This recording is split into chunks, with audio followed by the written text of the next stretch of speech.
म चन्द्रबहादुर चन्द सधैँ जस्तो गरेर मैले आज डिएआर सिमखडाको बुकबाट एउटा कम्पाउन्ड इन्ट्रेस्ट सम्बन्धी प्रब्लम लिएर आएको छु।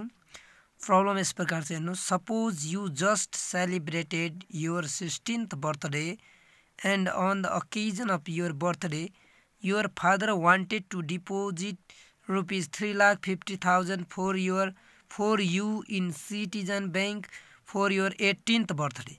So as to deposit the amount, the bank provides 3 options. 1, 10% compound annually, second 9% semi-annually, third 11% simple interest. Which option would you suggest to your father?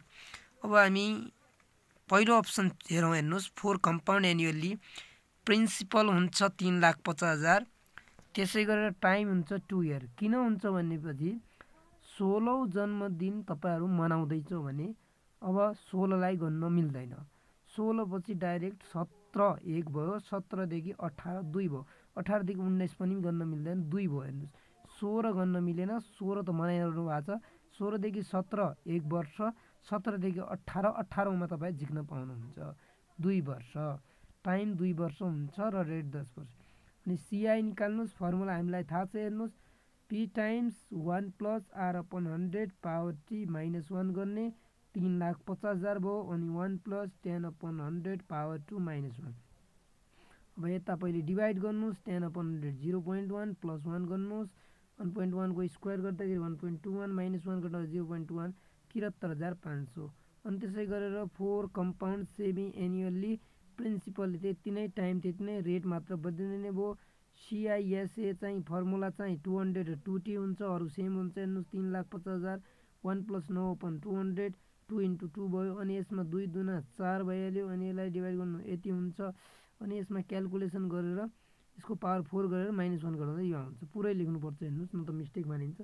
अनि यसमा क्याल्कुलेसन गर्नुहुन्छ भने 67,381.51। अनि लास्ट अप्सन युज गरौँ हामी फोर सिम्पल इन्ट्रेस्ट। अनि time त्यति, rate 11, सिम्पलको पेटीआर upon 100। यसलाई सोल्भ गर्दाखेरि चाहिँ 77,000 आउने हुन्छ। अब यसो हेर्दाखेरि चाहिँ तीनै मध्ये हाम्रो दिने भने थर्ड अप्सनले हो। I would suggest to invest in, third option लेख्नु पर्छ यहाँनिर। Third option to my father because it gives me more interest भनेर पनि थप्न सक्नुहुन्छ। यसरी हामी योलाई सोलुसन गर्न सक्छौँ। भाइ बहिनीहरू, तपाईलाई कुनै पनि जस्तो सुकै म्याथ, अप्सनल म्याथको प्रब्लम लाग्छ भने तपाईहरु यसमा कमेन्ट गरिदिनु होला। साथै साथै सब्स्क्राइबहरू पनि गरिदिनु होला।